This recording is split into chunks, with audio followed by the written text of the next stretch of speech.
அனைவருக்கும் வணக்கம். நான் உங்கள் ஜியோகிராஃபி ஸ்ரீனிவாசன். இன்றைக்கி இந்த வீடியோவில் 2024ஆம் ஆண்டிற்கான டிஎன்பிஎஸ்சி குரூப் 4 எக்ஸாம் ஜூன் 9ஆம் தேதி ஞாயிற்றுக்கிழமை காலை 9:30 மணிக்கு நடைபெற்றது. ஸோ அந்த எக்ஸாமுடைய தமிழ் தகுதித் தேர்வு மற்றும் மதிப்பீட்டு தேர்வுக்கான முதல் 100 கொஷினுடைய ஆன்சரிக்கை பற்றி நம்ம இன்றைக்கி பார்க்க போகிறோம். ஃபஸ்ட்டு நம்ம இந்த 100 கொஷினுக்கு உண்டான தமிழ் ஆன்சரிக்கை மட்டும் நம்ம பார்க்க போகிறோம். அடுத்தடுத்த வீடியோவில் நம்ம ஜென்ரல் சயின்ஸ் அண்ட் மேக்ஸ் எல்லாமே அதுக்குண்டான ஆன்சரிக்கை எல்லாமே பார்த்துடலாம். சரி, வாங்க வீடியோ ஸ்டார்ட் பண்ணிடலாம்.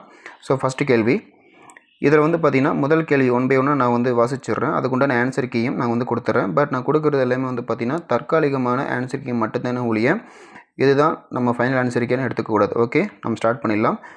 ஓகே, ஃபஸ்ட்டு கேள்வி பார்த்திங்கன்னா வா என்ற வேர்ச்சொல்லின் வினைமுற்று என்ன அப்படின்ற மாதிரி கேட்டிருக்காங்க. ஸோ இதுக்கான ஆன்சர் பார்த்திங்கன்னா வந்தால். இதுதான் ஆன்சர். ஏன்னு கேட்டிங்கன்னா வா என்ற வேர்ச்சொல்லின் வினைமுற்று பார்த்திங்கன்னா வந்தான், வருகிறான், வருவான், ஆன் அப்படின்னு முடியணும். சரிங்களா? ஆன் அப்படின்னு முடிஞ்சது அப்படின்னா அது பார்த்திங்கன்னா ஒரு வேர்ச்சொல்லின் வினைமுற்றை எடுத்துக்கலாம். ஸோ அதுக்கு பதிலாக வந்தால், ஆள் அப்படின்ற வார்த்தையும் குறிச்சிருக்கு. சரிங்களா? ஸோ இந்த மாதிரி வார்த்தைகள் வந்துருச்சுனாவே நம்ம என்ன எடுத்துக்கலாம்? வேர்ச்சொல்லின் வினைமுற்று. அது வாக்கான வேர்ச்சொல்லின் வினைமுற்று. ஓகேங்களா? ஸோ நெக்ஸ்ட் கொஷின், 2வது கொஷின், ராமன் வந்தான் என்பது எவ்வகை தொடர் அப்படின்ற மாதிரி கேட்டிருக்காங்க. ராமன் வந்தான் அப்படின்றது பார்த்திங்கன்னா ஆன்சர் பி, எழுவாய் தொடர். எழுவாய் தொடர் அப்படின்றது என்னன்னு கேட்டிங்கன்னா, பொதுவாக ஒரு டைலாக் நான் சொல்கிறேன்னு வச்சுக்கோங்களேன். ஒரு வசனம் சொல்லும் பொழுது ராமன் வந்தான் அப்படின்ற மாதிரி ஒரு டைலாக் ஒன்று சொல்கிறேன்னா யார் வந்தாங்க அப்படின்றதுக்கான கேள்வி அதுக்குள்ளேயே மறைமுகமாக ஒளிஞ்சிருக்கு. ஃபார் எக்ஸாம்பிள் எடுத்துக்காட்டால், கண்ணன் பந்து விளையாடினான் என்ற வசனத்தில் கண்ணன் என்ற சொல் யார் விளையாடினான் என்ற கேள்விக்கு பதிலாக உள்ளது. எனவே அந்த கண்ணன் அப்படின்ற சொல் ஒரு எழுவாயை குறிக்குது இல்லையா? ஸோ அதனால் இந்த டைலாக் பொறுத்த வரைக்கும் ராமன் வந்தான் அப்படின்றது அதுக்குள்ளேயே யார் வந்தாங்கன்ற கேள்வியை உள்ளுக்குள்ளே ஒளிச்சு வச்சிருக்கு இல்லையா? ஸோ அதனால தான் அதை நம்ம என்னென்னு சொல்கிறோம்? ஒரு எழுவாய் அப்படின்னு சொல்கிறோம். அப்போதுக்கு ஆன்சர் ஆப்ஷன் பி. நோட் பண்ணிக்கோங்க. அடுத்தது 3வது கொஷின், ஓர் அடியுள் முதல் 3 4ஆம் சீர்களில் முதல் எழுத்து அளவொத்து நிற்க 2ஆம் எழுத்து ஒன்றி வர தொடுப்பது டேஷ் எதுகை ஆகும். அது என்ன எதுகைன்னு கேட்டாங்கன்னா ஆன்சர் டி, மேற்கதுவாய் எதுகை. சரிங்களா? மேற்கதுவாய் எதுகை. அதாவது 1 3 4 சீர்களில் 2ஆம் எழுத்து ஒன்றி வருவது மேற்கதுவாய் எதுகை ஆகும். இது ரொம்ப முக்கியம், பார்த்துக்கோங்க. அடுத்தது 4வது கொஷின், இச்சொல்லின் பொருள் எந்த சொல்லின்? நனந்தலை உலகம் அப்படின்றதுக்கான மீனிங் பார்த்திங்கன்னா, நனந்தலை அப்படின்றதுக்கு மீனிங் என்னன்னு கேட்டிங்கன்னா அகன்ற உலகம். இதுதான் சரியான ஆன்சர். மற்ற ஆப்ஷன்ஸ்லாம் பார்த்திங்கன்னா நீர் சூழ் உலகம் போட்டிருப்பாங்க, மழை தரும் உலகம். இது ரெண்டுமே பார்த்திங்கன்னா நீரை பற்றி குறிக்கக்கூடிய ஒரு வார்த்தை. சரிங்களா? பட் மற்றது பார்த்திங்கன்னா நிலத்தை பற்றி குறிக்கக்கூடியது. மலைன்னா ஒரு மவுண்டைன். ஆனால் இந்த நனந்தலை உலகம் அப்படின்றதுக்கான ஆன்சர் பார்த்திங்கன்னா ஆப்ஷன் ஏ, அதாவது அகன்ற உலகம். இதுதான் சரியான ஆன்சர், பார்த்துக்கோங்க. அடுத்தது 5வது கொஷின், பழமொழியினை நிறைவு செய்க. என்ன கொடுத்துருக்காங்க? என்ன பழமொழி? மரத்தை இலை காக்கும் அப்படின்ற பழமொழிக்கு இதுக்கு ஒரு ஈடு இணையான இன்னொரு வார்த்தையை சொல்லப்போனால் எதை சொல்லலாம்? உயிரை சொல் காக்கும், அதுவும் சேரும். மானத்தை பணம் காக்கும், இதுவும் சேரும். ரெண்டுமே ஆன்சரை எடுத்துக்கலாம். பட் எக்ஸாக்ட் ஆன்சர் இன்னும் தெரியல. பட் ரெண்டுமே ஒரு ஆப்ஷன் தான். சரிங்களா? ஸ்டூடெண்ட்ஸ் ஆல்சோ இது ரெண்டுமே சொல்லியிருக்காங்க.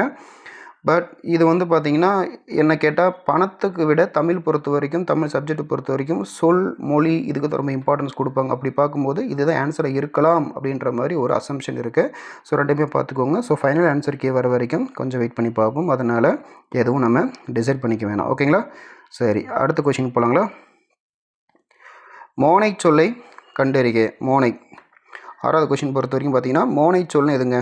பார்த்திங்கன்னா நந்தவனம் கண் திறந்து நற்றமிழ் பூ எடுத்து பண்ணோடு பாட்டிசைத்து பார்ப்போற்ற வந்தாயோ. இதில் எதுங்க மோனைச்சொல்? நந்தவனம் நற்றமிழ், இதுதான் மோனைச்சொல். பாருங்கள், நா. சரிங்களா? ஃபஸ்ட்டு 4 ஸ்டார்ட் ஆகி அடுத்த வார்த்தை 4 ஸ்டார்ட் ஆச்சு அப்படின்னா நம்ம என்ன சொல்லுவோம்? மோனைச்சொல் அப்படின்னு சொல்லுவோம். சரிங்களா? இதில் நானாக எடுத்துகிட்டு மற்ற வார்த்தைகள் பாருங்கள், கண் பண் மேட்ச் ஆகுதா? இல்லை, மேட்ச் ஆகலை. அடுத்தது இதை பாருங்கள், நந்தவனம் நற்றமிழ் மேட்ச் ஆகுதா? நான் மேட்ச் ஆகுது. அடுத்தது பண்ணோடு வந்தாயோ, பா வா மேட்ச் ஆகுதா? இல்லை. அடுத்தது திறந்து நற்றமிழ் தீ நா மேட்ச் ஆகுதா? இல்லை, மேட்ச் ஆகலை. அப்போது மற்ற எதுவுமே மேட்ச் ஆகலை. ஆனால் நா. சரிங்களா? நந்தவனம் நற்றமிழ், அதுக்கு ஆன்சர் ஆப்ஷன் பி. ஓகேங்களா? சரி, அடுத்து பாருங்கள், கொஷின் நம்பர் 7 பொருத்தமான பொருளை தேர்வு செய்க. அதாவது நெல்லிக்காய் மூட்டையை கொட்டினார் போல அப்படின்ற மாதிரி ஒரு எக்ஸாம்பிள் கொடுத்துருக்காங்க.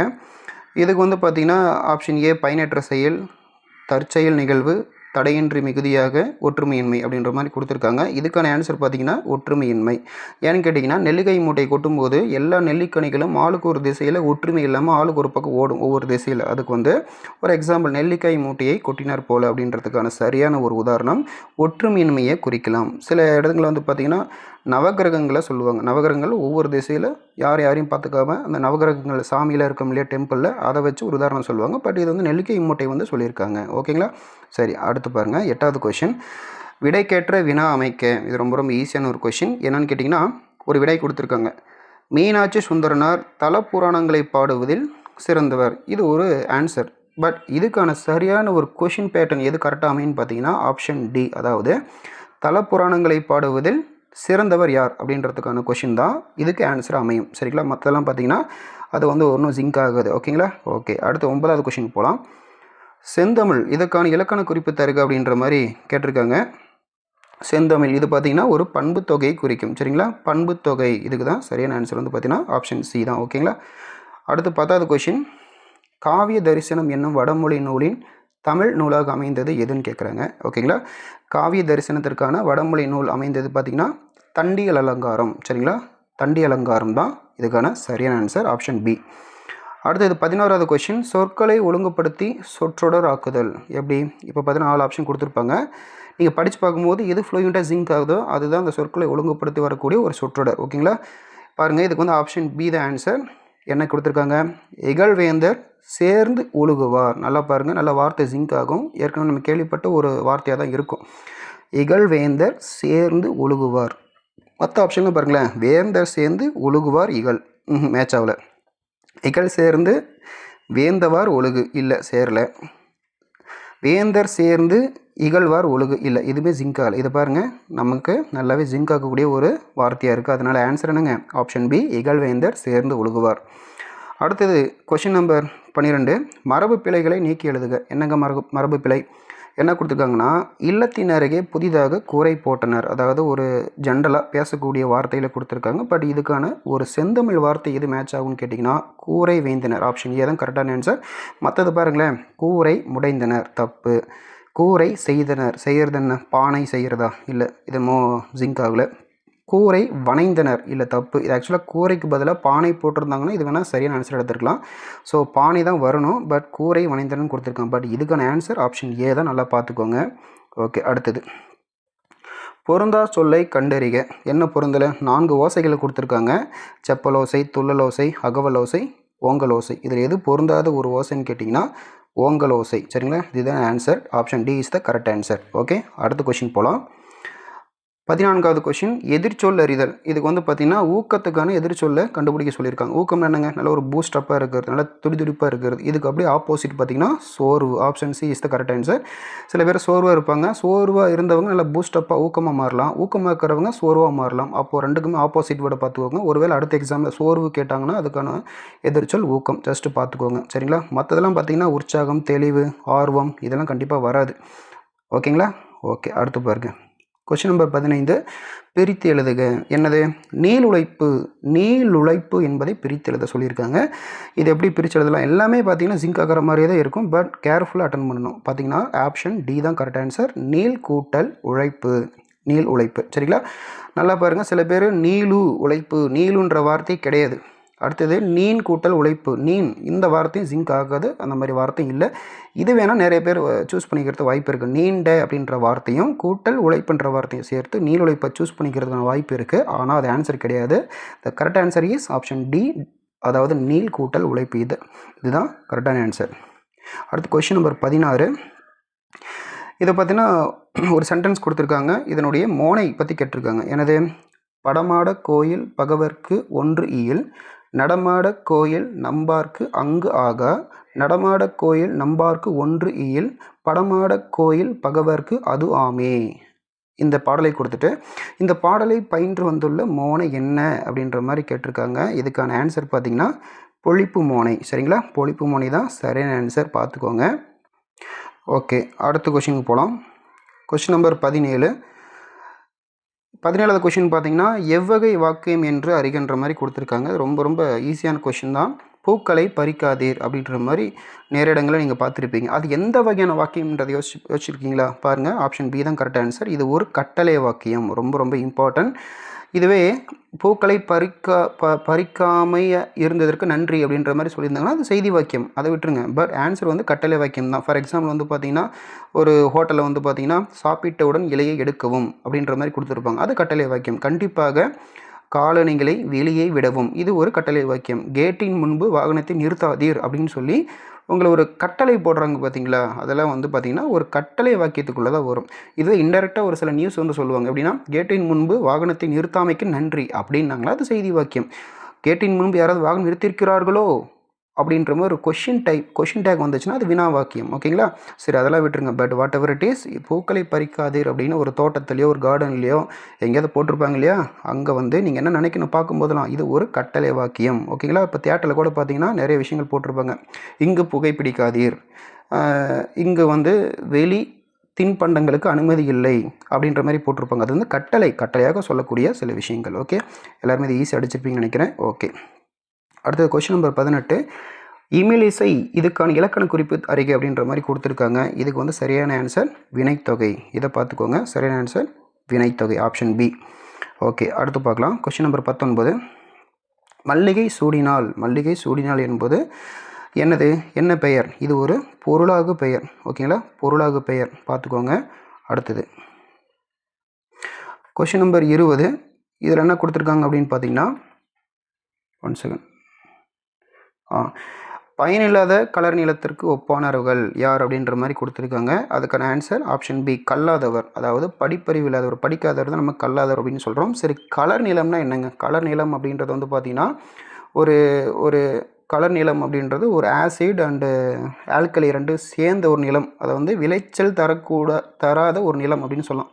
விளைச்சல் இல்லாத நிலம் வந்து பார்த்திங்கன்னா ஒரு பொட்டல் காடுன்னு சொல்லுவாங்க இல்லையா, ஒரு மழை வராது, ஒரு சீரழிந்து போன மண் வளமே இருக்காத ஒரு நிலம் தான் கலர் நிலம். அந்த கலர் நிலத்தில் எதுவும் போட்டாலும் விளையாது. அப்போது அந்த விளைச்சல் இல்லாத கலர் நிலத்திற்கு ஒப்பானவர்கள் யார் அப்படின்னு சொல்லி கேட்டாங்கன்னா, கல்வி பயிலாதவர், அவர் தான் நம்ம கல்லாதவர் அப்படின்னு சொல்லுவோம். சரிங்களா? ஓகே, மற்ற ஆப்ஷன் பாருங்கள். வலிமையற்றவர், அது சேராது. ஒழுக்கமற்றவர் இல்லை, அன்பில்லாதவர் இல்லை. மொத்தத்தில் கல்வி இருந்தாலே வலிமை கிடச்சிரும், ஒழுக்கம் கிடச்சிரும், அன்பு கிடச்சிரும் அப்படின்ற மாதிரி நம்ம படிச்சிருப்போம். ஓகே, அடுத்த கொஸ்டின் போகலாம். திருக்குறளில் வழியில் துன்பப்படுபவர் யார் அப்படின்னு கொடுத்துருக்காங்க. ரொம்ப ரொம்ப இம்பார்ட்டன்ட் கொஷின். திருக்குறள் வந்து கண்டிப்பாக கொஷின் வந்துக்கிட்டே தான் இருக்குது. இதில் பார்த்தீங்கன்னா ஆப்ஷன் டி, நாவை காக்காதவர். இதுக்கான குறள் நீங்கள் கேள்விப்பட்டிருப்பீங்க. யாகாவா ராயினும் நாகாக்க காவாக்கால் சோகாப்பர் சொல்லிழுக்கப்பட்டு. அப்படின்னா நாவை நீங்கள் அடக்கி பேசலை அப்படின்னா கண்டிப்பாக நீங்கள் துன்பத்திற்கு உள்ளாவீர்கள் அப்படின்ற மாதிரி 2 வரிகளில் திருவள்ளுவர் சொல்லிட்டு போயிருப்பார். சரிங்களா? இது பார்த்திங்கன்னா கொஞ்சம் கன்ஃபியூஸ் பண்ணக்கூடிய கொஷின். பட் டீட்டெயிலாக படிக்கலை அப்படின்னா கண்டிப்பாக தப்பு பண்ணிடுவீங்க. இதில் பாருங்கள், தீக்காயும் பட்டவர் அப்படின்ற மாதிரி கொடுத்துருப்பாங்க. இது வந்து பார்த்திங்கன்னா அந்த தீயை பற்றி ஒன்று சொல்லியிருப்பாங்க இல்லையா, நாவினால் சுட்டவடு அப்படின்ற மாதிரி ஒரு குறள் முடியும் இல்லையா, அதுக்கு இது சேரும். இதுவும் பார்த்திங்கன்னா அந்த தீயினால் சுட்டப்பூன் உள்ளாரும் மாறாது அப்படின்ற குறளுக்கு இது சேரும். பொருளை காக்காதவர், இது கூட சேராது. ஸோ கரெக்டான ஆன்சர் பார்த்திங்கன்னா நாவை காக்காதவர்னு கண்டிப்பாக நீங்கள் சூஸ் பண்ணியிருப்பீங்கன்னு நினைக்கிறேன். அடுத்து பாருங்கள், அடுத்த கொஸ்டின் நம்பர் 22. நச்சப்படாதவன் செல்வம் நடு ஊருள் நச்சு மரம் பழுத்தற்று அப்படின்ற மாதிரி கொடுத்துருக்காங்க இல்லையா. இந்த குறள் இடம்பெற்றுள்ள அணி என்ன அப்படின்ற மாதிரி கொடுத்துருக்காங்க. இந்த குறள் என்ன சொல்லுது அப்படின்ற மாதிரி கொடுக்குறாங்களே, அதுதான் அணி. அது என்ன அணி? உவமை அணி. உவமைன்னு என்னங்க? ஒரு பொருளோட ஒரு எக்ஸாம்பிளை எடுத்து சொல்கிறத உவமை. உதாரணத்துக்கு வந்து பார்த்திங்கன்னா, இதை போல, அதை போல, இவன் அப்படி இருக்கிறான், இவன் இப்படி இருக்கிறான், இப்படி செஞ்சால் இப்படி ஆயிடுவேன் அப்படின்ற மாதிரி ஒரு பொருளோடைய ஒரு விஷயத்தோடைய நம்ம கம்பேரிசன் பண்ணி சொல்கிறோம் இல்லையா, அதுதான் உவமை அணி அப்படின்னு சொல்கிறோம். ஸோ ஓகே, இந்த குறள் என்ன சொல்லுது? இதுக்கான மீனிங் பார்த்திங்கன்னா, பிறருக்கு உதவாத காரணத்தினால் சேர்த்து வைக்கக்கூடிய ஒவ்வொரு பணமும் அது ஊருக்கு நடுவே காய்த்து தொங்கும் விஷ பழம் போன்றது அப்படின்ற மாதிரி திருவள்ளுவர் சொல்லியிருக்காரு. எது போன்றது? விஷப்பழத்தை போன்றது. ஊருக்கு நடுவில் விஷப்பழம் காய்ச்சி கொத்தாக தொங்கினாலும் அதை யாராவது சாப்பிட முடியுமா? சாப்பிட்றதுக்கு யூஸே இல்லாத ஒரு பழம். அந்த மாதிரி யாருக்குமே ஒரு உதவிக்கு உதவாத ஒவ்வொரு பணமும் சேர்த்து வைக்கக்கூடிய பணம் இந்த மாதிரி விஷம் பழம் பழுத்ததை போன்றது அப்படின்ற மாதிரி, அந்த போன்றது எதை போன்றது? அந்த பழத்தை போன்றதுன்றத ஒரு உவமை அணையை எடுத்து சொல்கிறார். ஓகேங்களா? ஸோ அதனால தான் நச்சப்படாதவன் செல்வம் நடு ஊரில் நச்சு மரம் பழுத்தற்று அப்படின்ற மாதிரி சொல்லியிருக்காரு. ஸோ குறளுக்கான ஒரு மீனிங் தெரிஞ்சிருச்சுன்னா கண்டிப்பாக நம்மளால் ஓமை அணியை சூஸ் பண்ணிட முடியும். நல்லா பார்த்துக்கோங்க. ஓகே, அடுத்தது பாருங்கள். கீழ்கண்டவற்றில் ஔவையார் இயற்றிய நூல்கள் எது அப்படின்ற மாதிரி கேட்டிருக்காங்க. ஸோ வெற்றி வேக்கையா, அருங்கலச்செப்பா, நன்னெறியா, ஞானக்குறள்னு கேட்டாங்கன்னா கண்டிப்பாக ஆப்ஷன் டி தான். ஞானக்குறள் இஸ் த கரெக்ட் ஆன்சர். சரிங்களா? ஏன்னா ஔவையாரை பொறுத்த வரைக்கும் வந்து பார்த்திங்கன்னா ரொம்ப ஒரு பழமையான ஒரு விமன் ஒரு பொயட் அப்படின்னு சொல்லலாம். இவங்க வந்து ஆத்திச்சூடி இது போன்ற நிறைய நீதிநெறி நூல்கள்லாம் வந்து இயற்றியிருப்பாங்க. ஸோ அதில் வந்து தான் இந்த ஞானக்குறள். இதை பார்த்துக்கோங்க. அடுத்த கொஷின் போகலாம். அடுத்த கொஷின் 24வது கொஷின் பார்த்தீங்கன்னா கரை பொரு இதுக்கான இலக்கண குறிப்பு வரைகின்ற மாதிரி கொடுத்துருக்காங்க. இது வந்து ஆப்ஷன் பி. இது வந்து கரெக்ட் ஆன்சர். ஆப்ஷன் பி, இரண்டாம் வேற்றுமை தொகை. சரிங்களா? இதை பார்த்துக்கோங்க. அடுத்த கொஷின் 25வது கொஷின் புறநானூற்றில் சில பாடல்களை ஆங்கிலத்தில் மொழிபெயர்த்தவர் யார் என்று கேட்டாங்கன்னா அதுக்கான answer G U Pope. Option B is the correct answer. G U Pope அவர்கள் கண்டிப்பாக ஒவ்வொரு எக்ஸாம்லையும் ஜியு போப்பை பற்றி கண்டிப்பாக எக்ஸாமில் கேட்டுகிட்டே தான் இருக்காங்க. அதை பார்த்துக்கோங்க.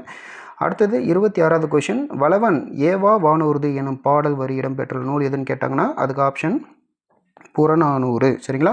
வளவன் ஏவா வானூர்தி இது கட்டாயம் அடிக்கடி கேட்கக்கூடிய கொஷின் இதுவும் ஒன்றுங்க. பார்த்துக்கோங்க. ஏன்னா புறநானூரை பற்றி கண்டிப்பாக கேட்காத கொஷினே கிடையாது.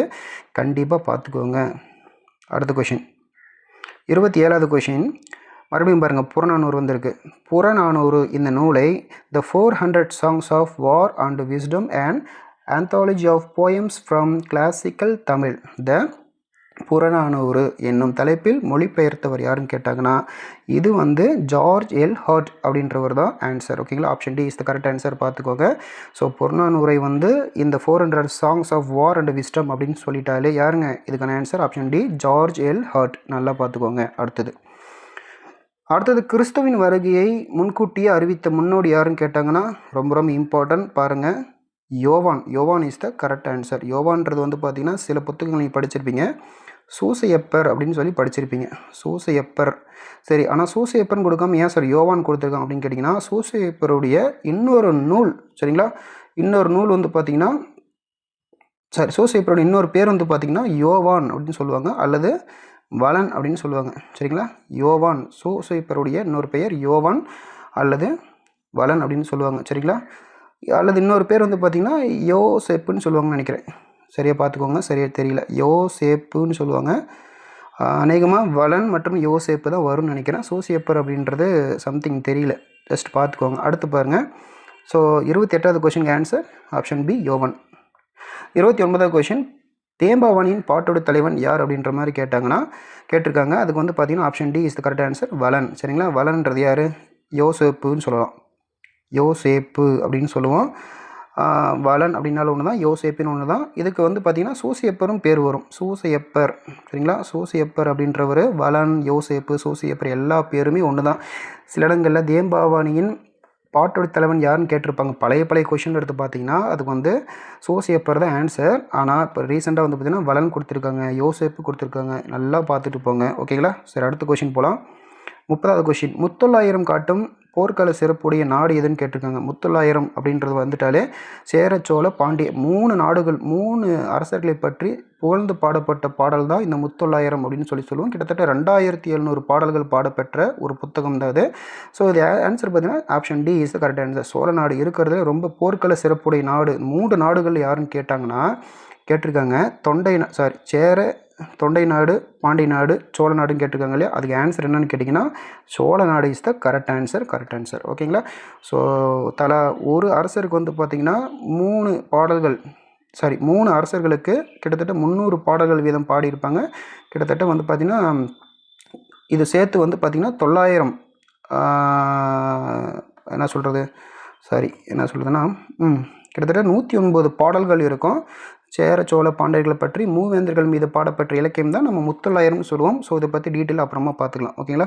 எனக்கு சரி ஞாபகம் இல்லை. ஓகே, அடுத்தது 31வது கொஷின் பார்த்தீங்கன்னா சேரி மொழியார் செவ்விதிர் கிளந்து தேர்தல் வேண்டாது குறித்தது தோன்றி புலனென மொழி புலனுணர்ந்த தோரே அப்படின்ற இந்த தொல்காப்பியரின் இவ்வடிகள் குறிப்பிடக்கூடிய இலக்கியம் என்னன்னு கேட்டாங்கன்னா அது வந்து பல்லு. Option D is the correct answer, பல்லு. இதை பார்த்துக்கோங்க. ஓகேங்களா? கொஞ்சம் படிக்க கஷ்டமாக தான் இருக்கும்.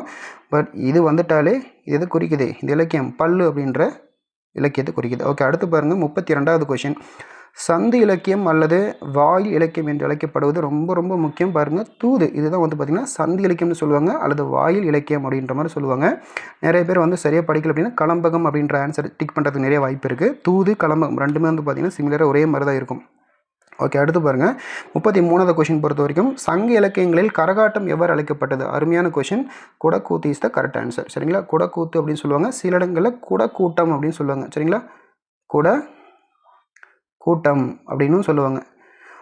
இந்த குடக்கூத்து குடக்கூட்டம் அப்படின்னு என்னன்னு கேட்டிங்கன்னா, அந்த காலத்தில் வந்து பார்த்தீங்கன்னா தலையில் ஒரு குடத்தை சின்னதாக ஒரு குடம் மாதிரி ஒரு பானை மாதிரி இரும்பில் செஞ்சு வச்சுட்டு ஒரு பேலன்சிங்லேயே ஆடுவாங்க. அவங்க டான்ஸ் ஆடும்போது அந்த குடம் வந்து கீழே விழக்கூடாது.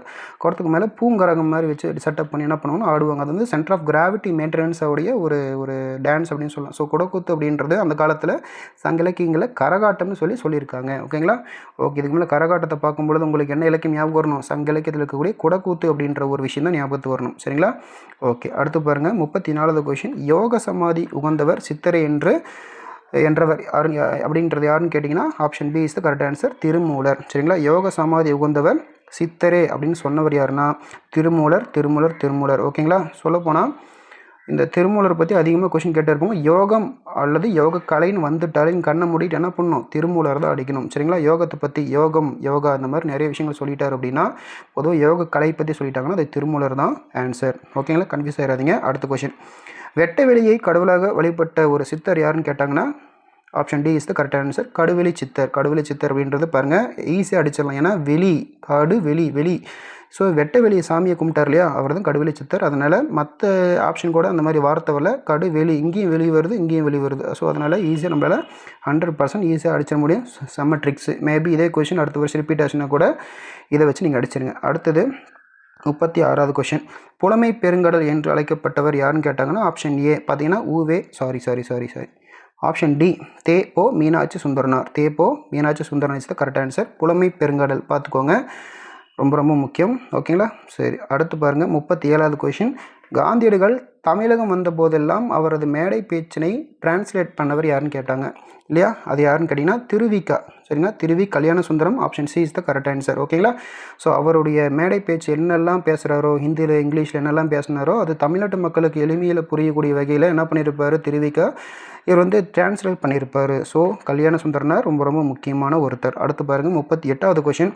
தமிழ் வடமொழியின் மகள் அன்று அது தனி குடும்பத்திற்கு உரிய ஒரு மொழி, சமஸ்கிருத கலப்பென்று அது தனித்தியங்கும் ஆற்றல் பெற்ற மொழி என்று கூறியவர் யாருன்னு கேட்டாங்கன்னா option C Caldwell is the correct answer. சரிங்களா, கால்டுவெல் தான் அந்த மாதிரி சொல்லியிருப்பார். ஸோ தமிழை பற்றி கால்டுவெல் எந்த மாதிரி சொல்லியிருக்கிறாருன்னா இது தமிழ் வந்து வடமொழி இல்லை, தனித்து இயங்கக்கூடிய ஒரு செப்பரேட் லாங்குவேஜ் அப்படின்ற மாதிரி சொல்லியிருப்பார். ஓகே, அடுத்த கொஷின் 39வது கொஷின் பார்க்கலாம். முதல்ல எப்போ தாதா சாஹேப் விருது வந்து தொடங்கப்பட்டுச்சு அப்படின்னு சொல்லி கொஷின் கேட்டிருந்தாங்க. அதுக்கு வந்து option B is the correct answer. 1969 சரியான விடை. சரிங்களா, தாதா சாஹேப் பால்கே அப்படின்ற விருது வந்து 1969 தான் இன்ட்ரடியூஸ் பண்ணாங்க. ஓகே, அடுத்த கொஷின் 40வது கொஷின் போகலாம். நாடகக்கலையை மீட்டெடுப்பதே நமது குறிக்கோள் அப்படின்னு சொன்னவர் யாருன்னு கேட்டிங்கன்னா நான் முத்துச்சாமி. சரிங்களா, நான் முத்துச்சாமி இவர் தான் கூத்துப்பட்டறையின் நாயகன் என்று அழைக்கப்படுகிறார். சரிங்களா, கூத்துப்பட்டறையின் நாயகன் என்று அழைக்கப்படுவர் யாருன்னா இந்த நாடகக்கலையை மீட்டெடுப்பது நமது குறிக்கோள் அப்படின்னு சொன்னவர் தான் இந்த நான் முத்துச்சாமி. அதுக்கு தான் இது ஆன்சர். ஓகேங்களா, அடுத்து பாருங்கள் 41வது கொஷின். ஆசிய அளவே மிக பழமையான நூலகம் எதுன்னு கேட்டிருக்காங்க. Which one is the oldest library in Asia அப்படின்னு கேட்டிருக்காங்க. அது வந்து கன்னிமரா நூலகம் அப்படின்னு சொல்லலாம். சரிங்களா, கன்னிமரம் இல்லை, தஞ்சை சரஸ்வதி மகால் நூலகம் is the correct answer. So நீங்கள் தஞ்சை சரஸ்வதி மகால் நூலகம் போனீங்கன்னா அங்கேயே வந்து பார்த்தீங்கன்னா ஒரு எக்ஸிபிஷன் வச்சுருப்பாங்க, கண்காட்சி. அங்கே உள்ளே போகும்போதே பெரிய ஒரு போர்டில் வந்து எழுதியிருப்பாங்க ஆசியாவிலேயே மிகப்பெரிய நூலகம் இதுதான் அப்படின்ற மாதிரி ஒரு போர்டை வச்சுருப்பாங்க. ஸோ நாங்கள் போயிருக்கேன். ஸோ அதை வச்சு நான் ஆன்சர் பண்ணியிருக்கேன். உள்ளே போகும்போது அந்த ஒரு போர்டை படிச்சுட்டு உள்ளே போகும்போது அந்த ஆன்சர் வந்து நான் டிக் பண்ணேன். ஸோ ரொம்ப யூஸ்ஃபுல்லாக இருந்தது. சரிங்களா, அப்போ தஞ்சாவூரில் இருக்கக்கூடிய சரஸ்வதி மகால் நூலகம் தான் ரொம்ப ரொம்ப பழமையானது. இது வந்து 2ஆம் சரபோஜி அவர்கள் வந்து அமைச்சு கொடுத்துருப்பார். சொல்லப்போனால் இதுக்கு வந்து பிரிட்டிஷில் வந்து பார்த்திங்கன்னா பிரிட்டிஷ்காரங்களுக்கும் இந்த 2ஆம் சரபோஜியும் ஒரு பெரிய ஒரு போர் மாதிரி வரும். அந்த போரில் 2ஆம் சரபோஜி தோற்றுருப்பார். தோக்கும்போது ஒரு கண்டிஷன், தோற்ற அந்த 2ஆம் சரபோஜி கிட்ட பிரிட்டிஷ்காரங்க அந்த லைப்ரரி அவனுடைய செல்வங்கள் எல்லா பகுதிகள் ஆட்சி செஞ்ச பகுதி எல்லாத்தையுமே பிரிட்டிஷ்காரங்க பிடுங்கியிருப்பாங்க. ஆனால் கடைசியாக உங்களுடைய ஆசை என்ன அப்படின்ற மாதிரி இரண்டாம் சரபோஜிக்கிட்ட பிரிட்டிஷ்காரங்க கேட்டிருப்பாங்க. அது சரபோஜி எனக்கு பெரிய ஆசைலாம் ஒன்றும் இல்லை, நான் சேமித்து வச்ச இந்த ஓலைச்சுவடிகள், புத்தகங்கள், பழமையான நூல்கள் இதெல்லாமே என்னுடைய உயிருக்கு சமமானது, தயவு செஞ்சு அதை வந்து அழிச்சிடாதீங்க, டெமாலிஷ் பண்ணிடாதீங்க, அது அப்படியே இருக்கணும். இந்த எங்கள் தஞ்சாவூரை பற்றி, எங்களுடைய ஆட்சியை பற்றி அடுத்தடுத்து வரக்கூடிய சந்ததிகள் எங்களை பற்றி படித்து தெரிஞ்சுக்கணும், இதே என்னுடைய கடைசி ஆசை அப்படின்ற மாதிரி சொல்லிட்டு போயிருப்பார். ஸோ என்னதான் பிரிட்டிஷ்காரங்களாக இருந்தாலும் கொடுமைப்படுத்தினாலும் அவங்க சொன்ன அந்த ஒரு வார்த்தைக்காக இன்னமும் அந்த தஞ்சை சரஸ்வதி மகால் நூலகத்தை இன்னமும் மெயின்டைன் பண்ணிட்டு வந்தாங்க. ஆஃப்டர் தட் இப்போ நம்ம இந்தியன் கவர்மெண்ட் எடுத்து நடத்திட்டு இருக்காங்க. பட் தஞ்சையுடைய சரஸ்வதி மகால் நூலகம் ரொம்ப ரொம்ப ரொம்ப இம்பார்ட்டன்ட். அது யார் அமைச்சதுன்னு கேட்டாங்கன்னா இரண்டாம் சரபோஜி அவருடைய கடைசி ஆசையாக கொடுத்துட்டு போனதான் இந்த தஞ்சாவூருடைய சரஸ்வதி மகால் நூலகம். இதுதான் ஆசியாவிலே மிக பழமையான ஒன்றும் கூட, பார்த்துக்கோங்க. ஓகே, அடுத்து பாருங்கள். ஸோ 42வது கொஷின் பார்த்தீங்கன்னா, மஞ்சக்காமாலைக்கு எளிய மருந்தாக பயன்படுத்தக்கூடிய ஒரு செடி என்னென்னு கேட்டிருப்பாங்க. இதில் பாருங்கள், நல்ல ஆப்ஷன் உத்து கவனித்து பாருங்கள். ஆப்ஷன் ஏ கீழ்காய் நெல்லி, ஆப்ஷன் பி கீழா நெல்லி, ஆப்ஷன் சி கீழ்வாய் நெல்லி, ஆப்ஷன் டி இவை மூன்றும். இது எது ஆன்சர்னா option D is the correct answer. ஏன்னு கேட்டிங்கன்னா கீழா நெல்லி செடிகளுக்கு பல பெயர் உண்டு. பாருங்கள், கீழ்காய் நெல்லி இதுவும் ஆன்சர் தான், கீழா நெல்லி இதுவும் ஆன்சர் தான், கீழ்வாய் நெல்லி இதுவும் ஆன்சர் தான். அப்போது ஒரு கேள்விக்கு 3 ஆப்ஷனும் கரெக்டு, அப்போ 3 ஆப்ஷனுமே ரைட்டு தான். இது நீங்கள் சிம்பிளாக என்ன பண்ணியிருப்பீங்க, படிச்சிங்களா இல்லையா ஆப்ஷனை டக்குன்னு கீழே நெல்லியை பார்த்துட்டு டிக் பண்ணியிருப்பீங்க, மற்ற ஆப்ஷன் என்ன கொடுத்துருங்க கூட தெரியாது பாருங்கள்.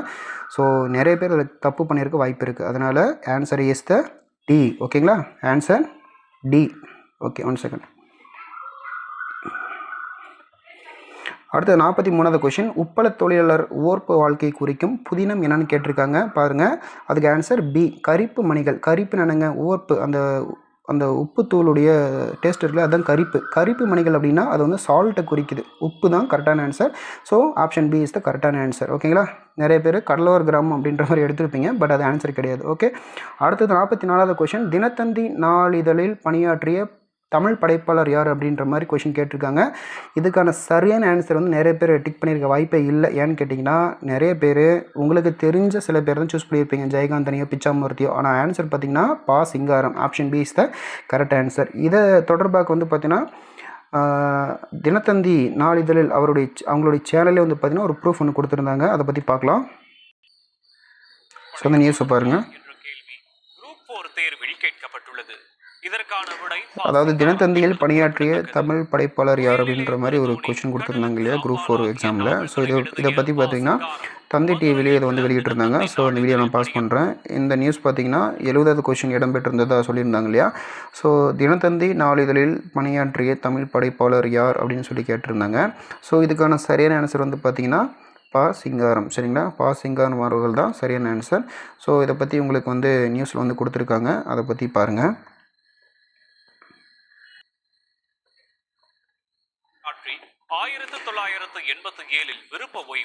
ஸோ இவர் தான் பா சிங்காரம் அவர்கள். ஸோ இது நமக்கு போதுமானது, ஜஸ்ட் ஒரு இன்ட்ரடக்ஷன், அவ்வளோதான் போதும். ஓகேங்களா, உங்களுக்கு எக்ஸ்ட்ரா தகவல் வேணும் அப்படின்னா இவரை பற்றி ஒரு இன்ஃபர்மேஷன் கொடுத்துருக்கேன், அப்படியே ஸ்க்ரீன்ஷாட் எடுத்துக்கோங்க. ஓகேங்களா, ஓகே, இது போதும். Okay, next question போகலாங்களா.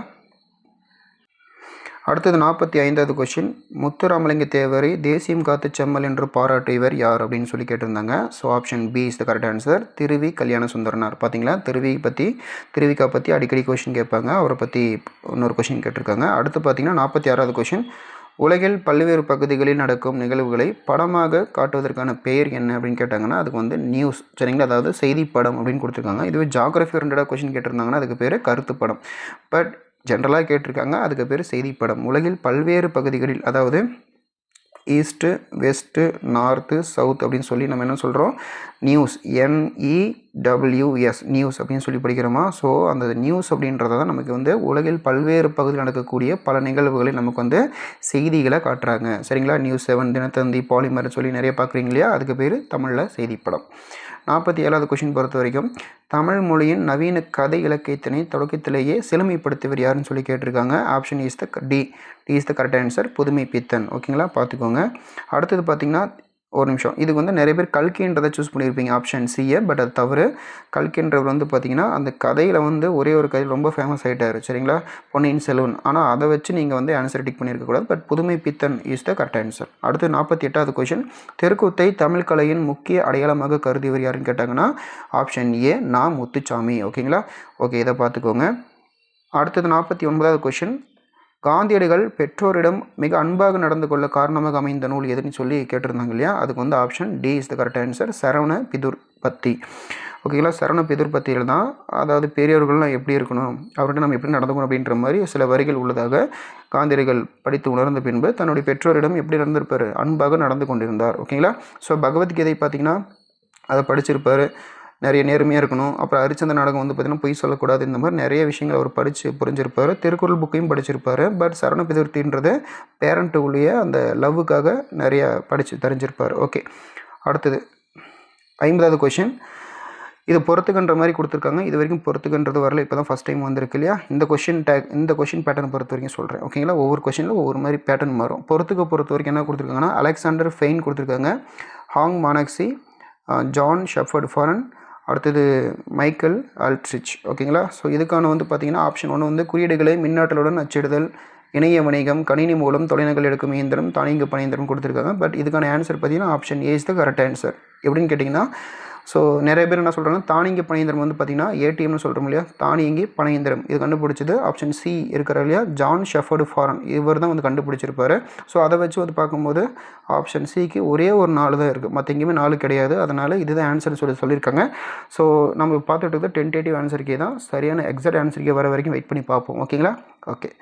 51வது கொஸ்டின் பொறுத்த வரைக்கும், தமிழ் பதிப்புலகின் தலைமகன் என்று போற்றப்படுபவர் யார்னு சொல்லி கேட்டிருக்காங்க. இதுக்கு வந்து ஆன்சர் பார்த்தீங்கன்னா சி.வை. தாமோதரனார் இஸ் த கரெக்ட் ஆன்சர். ஓகேங்களா, இதை பார்த்துக்கோங்க. அடுத்தது 52வது கொஷின், கூற்று 1 கூற்று 2 கேட்டிருக்காங்க. Assertion question, statement question. ஓகேங்களா, மாநகராட்சி கூட்டத்திற்கு தலைமை வகித்தவர் ராஜாஜின்னு கொடுத்துருக்காங்க. ஓகேங்களா, அடுத்தது கூற்று 2, அக்கூட்டத்தில் தலையை கொடுத்தேனும் தலைநகரை காப்போம் என்று மாபோசி முழங்கினார் அப்படின்னு கொடுத்துருக்காங்க. இதுக்கான ஆன்சர் பார்த்தீங்கன்னா கூற்று 2 மட்டும்தான் சரி. ஓகேங்களா, மாநகராட்சி கூட்டத்திற்கு ராஜாஜி அவர்கள் தலைமை ஏற்கவில்லை என்பதே சரி. ஓகேங்களா, சரி, அடுத்த கொஷின் போகலாம். அடுத்தது 53வது கொஷின், திருச்சிராப்பள்ளிக்கு அருகில் அமைந்துள்ள அல்லூரில் திருவள்ளுவர் தவச்சாலையை அமைத்தவர் யார் அப்படின்ற மாதிரி கேட்டிருக்காங்க. இதுக்கான ஆன்சர் ஆப்ஷன் பி ஈரா இளங்குமரனார். ஓகேங்களா, option C is the correct answer. அடுத்த கொஷின் போகலாம். 54வது கொஷின், ராசராச சோழனுக்கு கோயில் கட்ட வேண்டும் என்ற ஆர்வத்தை தூண்டிய கோயில் எதுன்ற மாதிரி கேட்டிருக்காங்க. இதுக்கான ஆன்சர் பார்த்தீங்கன்னா சில பேர் பி சொல்கிறாங்க, சில பேர் டி சொல்கிறாங்க. பட் இதுக்கான சரியான ஆன்சர் வந்து பார்த்திங்கன்னா ஆப்ஷன் பி பல்லவ குடைவரை கோயில். அதாவது ஹிஸ்ட்ரி என்ன சொல்லுது அப்படின்னா, ராஜராஜ சோழன் வந்து அவர் வந்து சிவனுக்கு ஒரு கோயில் கட்ட வேண்டும் அப்படின்னு நினைக்கிறாரு. அப்போ வந்து பார்த்தீங்கன்னா பல்லவ குடைவரை கோயில் வந்து பார்த்தோன்னே, என்னடா இவ்வளோ பெரிய கோயிலா, இவ்வளோ பிரம்மாண்டமாக செஞ்சுருக்காங்களே, கல்லால் ஒற்றை கல்லில் இப்படி செய்ய முடியுமா அப்படின்ற மாதிரி ஆச்சரியப்பட்டு போயிடுறாரு. ஸோ அதன் விளைவாக சிவனுக்காக ஒரு கோயில் கட்ட விரும்பி ஒரு கோயில் கட்டுறாரு ராஜராஜ சோழன். ஸோ ராஜராஜ சோழன் வந்து பார்த்திங்கன்னா தஞ்சை பெருவுடையார் கோயிலை கட்டுறாரு. அதுதான் ராஜராஜனுடைய பெருவுடையார் கோயில் அல்லது தஞ்சை பெரிய கோயில் அப்படின்ற அழைக்கப்படுது. ஸோ இவருடைய மகன் வந்து பார்த்திங்கன்னா ராஜேந்திர சோழன், இவர் வந்து தன்னுடைய அப்பாவை போலவே ஒரு கோயில் கட்டுறாரு. அது என்ன கோயில்னால் தஞ்சை பெரிய கோயில் வந்து தஞ்சை பெருவுடையார் கோயிலை பேஸ் பண்ணி அதேமாதிரி ஒரு மாடல் வந்து கட்டுறாரு. அதுதான் வந்து பார்த்திங்கன்னா இந்த அரியலூரில் இருக்கக்கூடிய ஒரு கோயில். அந்த அரியலூரில் பார்த்திங்கன்னா கங்கை கொண்ட சோழபுரம் அப்படின்ற ஒரு டெம்பிள் வந்து கட்டியிருப்பாங்க. ஸோ அதாவது 1212ஆம் நூற்றாண்டில் வந்து 1212 கட்டியிருப்பாங்கன்னு நினைக்கிறேன். ஓகேங்களா, வருஷம் சரியாக தெரியல, சாரி. சரி, அடுத்த கொஷின் போகலாம்.